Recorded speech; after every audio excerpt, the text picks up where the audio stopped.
Bonjour à toutes et à tous, mes chers camarades. Cette fois-ci, nous allons essayer de corriger avec vous cette épreuve de technique d'expression écrite et orale. Examen de la deuxième session du tronc commun 2020-2021. Ici, mais toujours, si vous êtes les nouveaux sur cette chaîne, n'oubliez pas de s'abonner pour ne pas rater les nouvelles vidéos qui seront lancées, Inch'Allah, sur cette chaîne. Alors ici, la première question, on a demandé de définir les termes suivants. Le premier terme, c'est la communication. Il y a la communication verbale, la communication non verbale et l'indice. Donc ici, quand on parle de la communication, retenez que la communication est avant tout la transmission d'une information d'un point. Ce point-là qui peut être lié une personne, machine ou d'un animal à un autre au moyen d'un message codé. Donc de façon brève, quand on parle de la communication, n'est rien d'autre que la transmission d'une information d'un point à un autre. Alors, quand on parle de la communication verbale ici, la communication verbale, c'est cette communication-là humaine, donc qui s'intéresse à la parole. Et la communication non verbale, nous pouvons dire que c'est la communication animale qui s'intéresse aux signes. Donc, communication verbale, c'est la parole. La communication non verbale, c'est les signes. Malgré que la communication verbale, de l'autre côté, quand on parle de la communication humaine, s'intéresse de l'autre côté aussi aux signes. Mais ici, quand on parle de la communication verbale, c'est humain, de l'autre côté, c'est les signes. Alors, le dernier terme, on parle de l'indice. L'indice, c'est un phénomène le plus souvent naturel qui renseigne sur un autre phénomène non perceptible immédiatement. Donc, quand on parle d'indice, c'est un phénomène le plus souvent naturel qui renseigne sur un autre phénomène non perceptible immédiatement. Aujourd'hui, quand le corps d'une personne, a une température plus élevée, ça nous renseigne en fait à ce que la personne là vraiment est presque malade. C'est tout le degré de la température. Donc c'est ça, quand on parle de l'indice, c'est un phénomène le plus souvent naturel qui renseigne sur un autre phénomène non perceptible immédiatement. Donc c'est ça en fait la définition de ces termes. Chacun de nous sommes quand même des étudiants, à sa manière de voir comment également il peut reformuler ces définitions là. Voilà ce que je peux dire à ce niveau. Alors, deuxième question, on a dit remplacer les expressions en gras par les pronoms personnels qui conviennent. Donc, il y a des expressions qui sont en gras, donc qui sont un peu plus noires de la manière dont on l'avait écrit, et de remplacer ça par les pronoms personnels qui conviennent.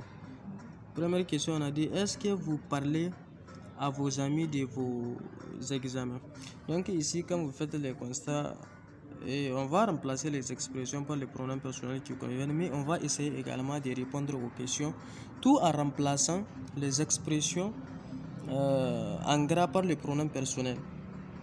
On a dit, est-ce que, n'est-ce pas, vous parlez à vos amis de vos examens? Donc ici, qu'est-ce qu'on peut dire? Oui, et nous leur en parlerons. C'est-à-dire, oui, nous l'air là c'est quoi? C'est nos amis. Et en parleront, de quoi on va en parler? C'est l'examen. D'accord?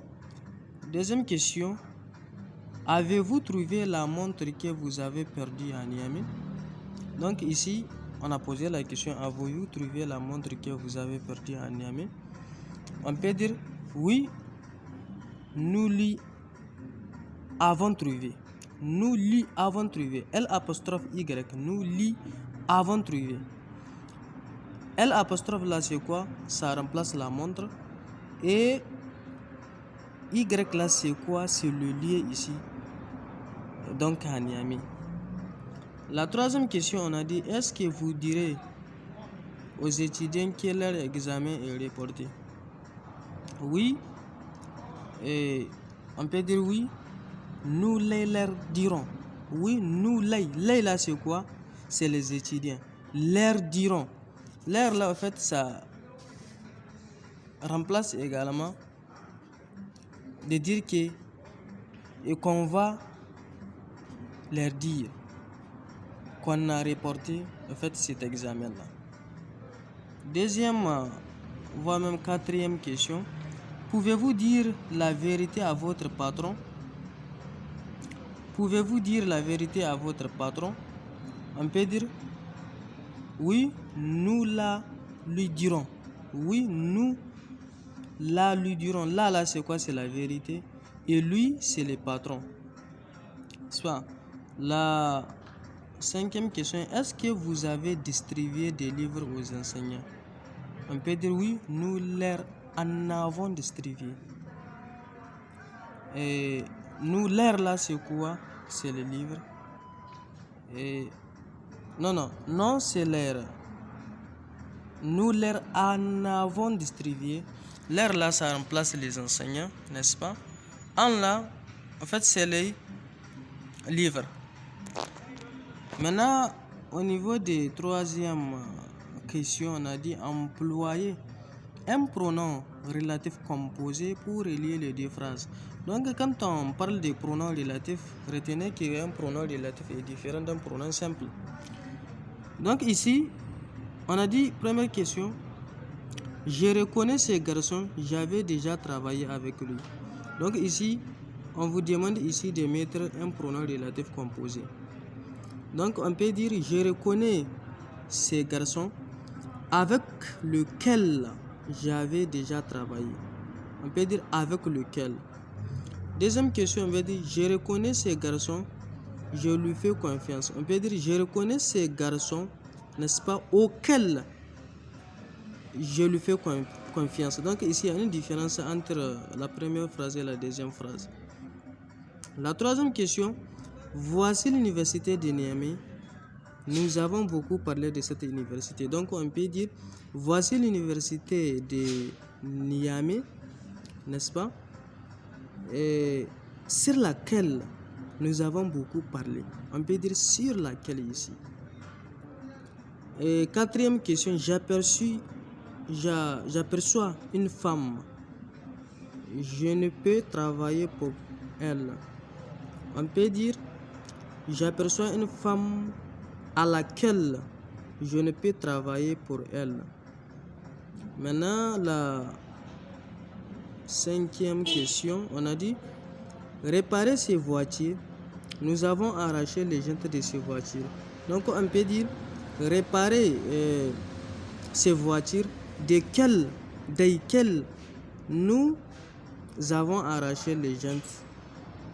Ça, en fait, c'est la troisième question. Maintenant, la quatrième question, on a dit, subordonner la seconde proposition à la première en utilisant un pronom relatif simple. Donc, quand vous faites le constat entre la troisième question et la cinquième question, il y a une différence. La première, on a dit d'utiliser un pronom relatif composé et maintenant ici, on a dit d'utiliser un pronom relatif simple. Donc, la première question, on a dit, voici les garçons, ses parents sont décédés. Donc, on peut dire, voici les garçons dont ses parents sont décédés. Deuxième question, le mur s'est effondré. Vous m'avez parlé de ce mur. On peut dire le mur s'est effondré, n'est-ce pas, dont vous m'avez parlé. Il y a une différence aussi. Et troisième question, on a dit, parle-moi de ces étudiants, je vais les rencontrer. On peut dire, parle-moi de ces étudiants que je vais les rencontrer. Quatrième question, je vous montrerai la maison. J'habite dans cette maison. On peut dire, je vous montrerai la maison, n'est-ce pas, où j'habite. Donc ici, c'est le lieu. La dernière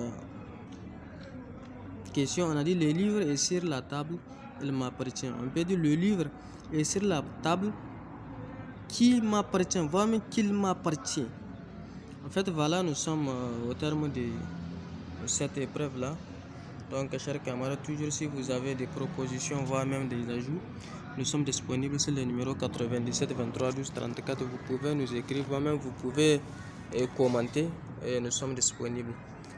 Je répète également, si vous êtes nouveau sur cette chaîne, n'oubliez pas de s'abonner pour ne pas rater les nouvelles vidéos qui seront lancées. C'est votre frère et ami de toujours, ADP Omar Linguistique. Alors je vous dis à la prochaine fois, Inch'Allah. Merci camarades.